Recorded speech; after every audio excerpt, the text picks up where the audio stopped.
बच्चों, स्थिर वैद्युतिकी के भाग 4 में हम लोग भाग 3 के शेष भाग 3 में हम लोगों ने बिंदु आवेश के कारण वैद्युत क्षेत्र की तीव्रता के विषय में बात की, द्विध्रुव की अच्छी स्थिति में वैद्युत क्षेत्र की तीव्रता के विषय में बात की, और भाग 4 में हम लोग वैद्युत द्विध्रुव के निरक्ष स्थिति में वैद्युत क्षेत्र की तीव्रता की बात करेंगे।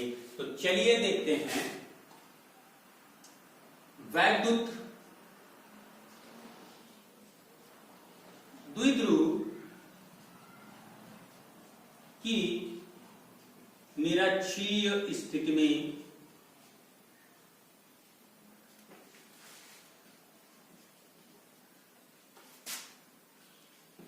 वैद्युत क्षेत्र की तीव्रता।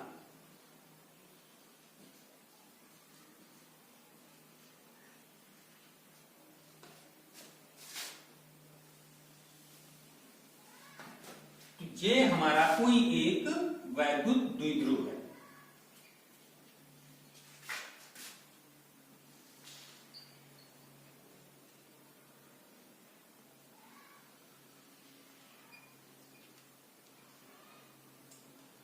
ये हमारा एक वैद्युत द्विध्रुव AB है, जिसका बिंदु A जो है -q और बिंदु B जो है ये +q आवेश से है, और इनका मध्य बिंदु O है।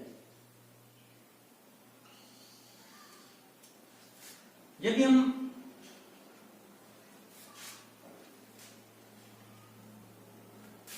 इसे L माने और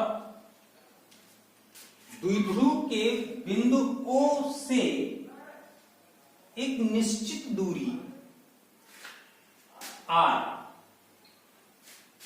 पर किसी बिंदु P पर वैद्युत क्षेत्र की तीव्रता ज्ञात करना चाहें, तो यहां एक परीक्षण आवेश हमारा Q स्थित होना चाहिए।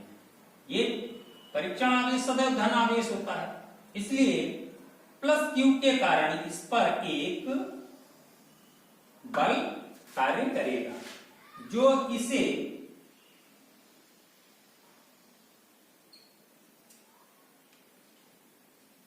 प्रतिकर्षित यानी ढकेलेगा। लेकिन जब हम इसी बिंदु से -q की बात करेंगे तो विपरीत आवेश क्या करेगा, उसको अपनी ओर आकर्षित करेगा।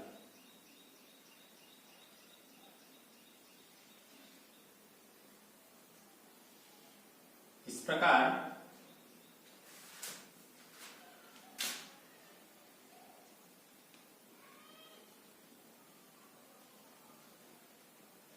बिंदु P पर वैद्युत क्षेत्र कार्य करेगा, ये L और ये R। तो बिंदु P A के बीच की दूरी क्या हो जाएगी, R² प्लस L² का रूट। इधर ये पाइथागोरस थ्योरम के अनुसार R² प्लस L² का रूट। -q के कारण इस पर एक जो वैद्युत क्षेत्र काम कर रहा है E1, इसकी दिशा क्या है, P A की ओर। +q के कारण जो वैद्युत क्षेत्र काम कर रहा है E2, इसकी दिशा क्या है, B से P की ओर। दोनों ही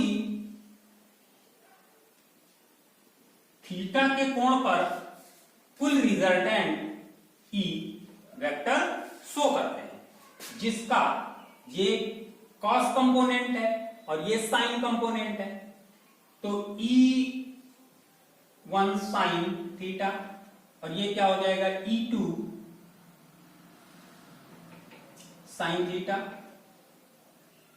और इस कंपोनेंट पे क्या हो गया, E1 cos थीटा, और इस कंपोनेंट पे क्या हो गया, E2 cos थीटा। तो E1 sin थीटा और E2 sin थीटा बराबर किंतु विपरीत दिशा में है, इसलिए ये निरस्त हो जाते हैं। मतलब क्या, E1 sin थीटा बराबर E2 sin थीटा, और क्या है, दिशा विपरीत है, अतः यह निरस्त होता है। किंतु अगर हम बात कर ले E1, तो E1 यानी कि माइनस क्यू के कारण, माइनस क्यू के कारण E1 बराबर 1/4 pi epsilon naught Q upon, अब इन दोनों के बीच की दूरी क्या है, are square plus L square, r square plus L square का रूट और होल स्क्वायर, रूट के साथ होल स्क्वायर कैंसिल हो जाता है, आप तो जानते हैं। E1 equal to 1/4 pi epsilon naught Q upon are square plus L square. इसकी दिशा क्या है, P से A, P से A की ओर, प्लस क्यू के कारण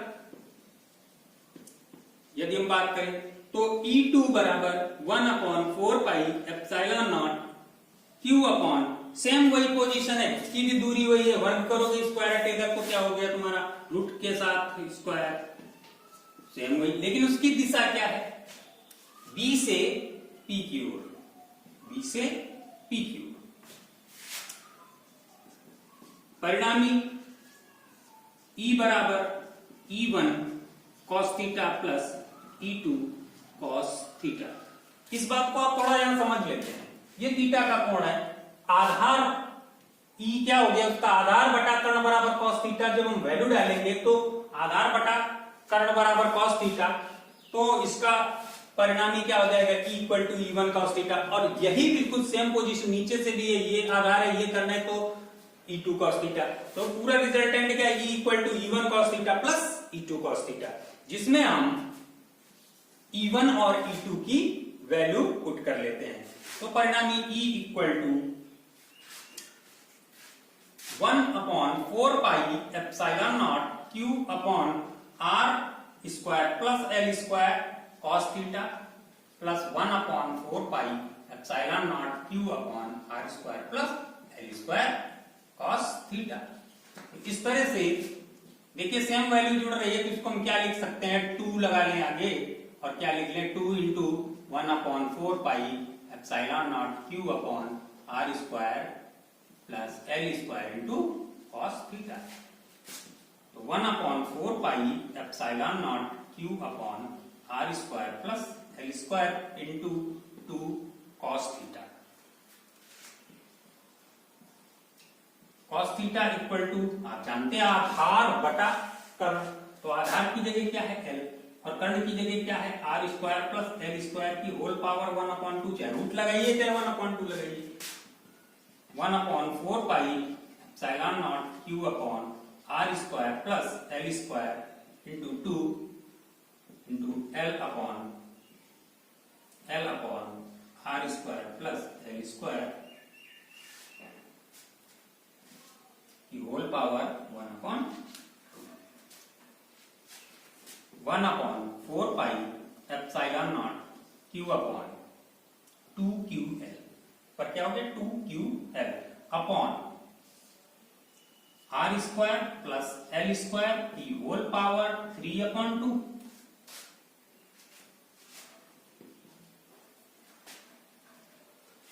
चूंकि 2QL बराबर क्या P, अब यहां हमारा क्या हुआ 1/4 pi epsilon naught P upon are square plus L square की होल पावर 3/2।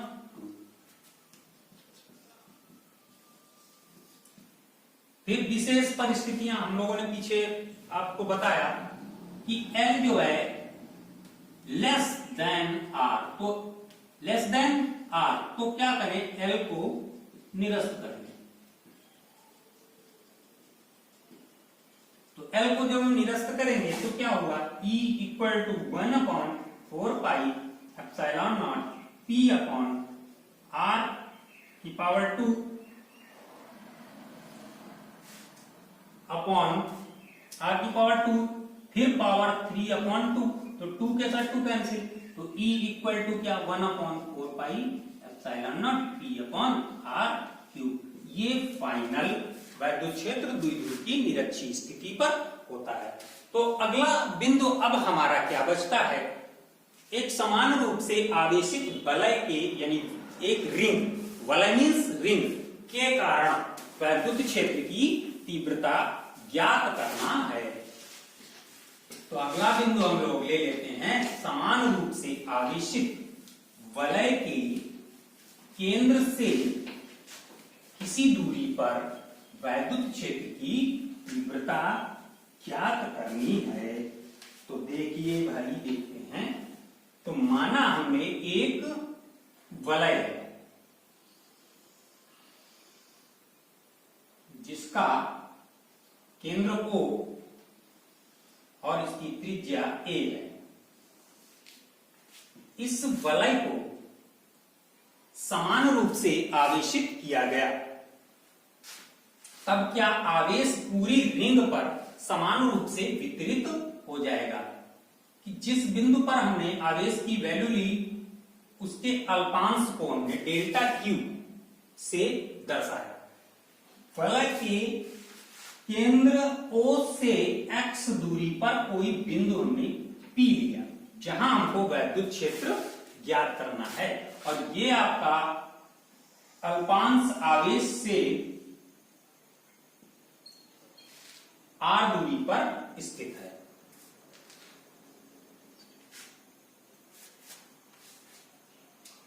इस समय ये थीटा का कोण निर्मित होता है। तो चलिए हम बात करते हैं। जैसा कि इसकी एक्सप्लेनेशन क्या है उसको समझते हैं। माना a त्रिज्या का एक वलय है जिसे समान रूप से आवेशित किया गया। अल्पांश खंड डेल्टा Q से r दूरी पर किसी बिंदु P पर वैद्युत क्षेत्र की तीव्रता ज्ञात करनी है। तो डेल्टा Q के कारण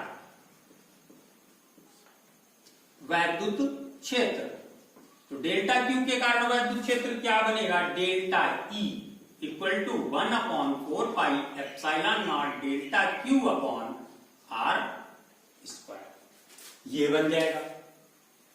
हम जानते हैं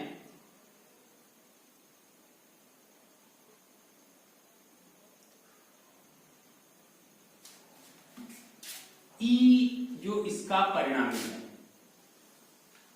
यदि हम कई बिंदुओं की बात करें तो संपूर्ण वलय के ऊपर हमारे पास डेल्टा E हर जगह पर वितरित है और इनका टोटल परिणामी E पर आ रहा है। तो यदि हम बात इसकी करें तो E इक्वल टू, तो क्या हो जाएगा, sigma delta E equal to sigma delta E। तो E equal to sigma delta E, delta E की वैल्यू क्या, 1/4 pi epsilon naught sigma delta Q upon R square हो जाएगा। लेकिन ये सारा कुछ मटेरियल जो है E वेक्टर पर तो कॉस कंपोनेंट में आ रहा है। तो E equal to sigma delta E cos theta. तो इस प्रकार से sigma delta Q equal to क्या, Q। तो E equal to 1/4 pi epsilon naught Q upon R square into cos theta. और cos थीटा इक्वल टू आधार बटा कर्ण है, तो इसमें आधार चाहिए और कर्ण चाहिए। तो cos theta equal to x upon r। तो E equal to 1/4 pi epsilon naught QX upon R Q। एक सिचुएशन तो हमारी ये हो जाती है, यदि हम R को चेंज करें तो R इक्वल टू क्या बनेगा, R equal to a square plus X square, यानी R square equal to X square plus a square. तब हमारा R इक्वल टू क्या हुआ, X square plus a square की होल पावर 1/2। हमने R की वैल्यू इसमें पुट करी, तो E equal to 1/4 pi epsilon naught QX upon X square plus a square की होल पावर 3/2 हो गई। तो एक सिचुएशन हमारी ये क्रिएट हो जाती है। आगे वही बात है, अगर अब त्रिज्या को नगण्य मान ले x की तुलना में, यानी x ग्रेटर देन a, तो a को निरस्त करने पर। तो जब हम a को निरस्त करेंगे तो E equal to 1/4 pi epsilon naught Q X upon X की पावर 2 की होल पावर 3/2। ये 2 के साथ 2 कैंसिल, तो E equal to 1/4 pi epsilon naught Q X upon X की पावर 3, ये काट दिया हमने। तो E equal to 1/4 pi epsilon naught Q upon X square. तो बच्चों वैद्युत क्षेत्र की तीव्रता में व्यंजकों की अगर हम बात करें तो इतने व्यंजक इंटरमीडिएट की परीक्षा में हर साल रिपीट होते रहते हैं, और इन व्यंजकों को आप महत्वपूर्ण तरीके से ध्यान देते हुए अगर अध्ययन करते हैं तो बहुत ही अच्छा रहेगा। और इन्हीं पर आधारित हमारे आंकिक प्रश्न भी, और ये जो ब्लॉक हम लोग कर लेते हैं तो आंकिक प्रश्न में कहीं पर कभी किसी भी आंकिक प्रश्न में कोई भी ब्लॉक हमको जरूरत पड़ सकता है। इसलिए अपेक्षा करता हूं आप बहुत ही ध्यानपूर्वक इनका अध्ययन करेंगे।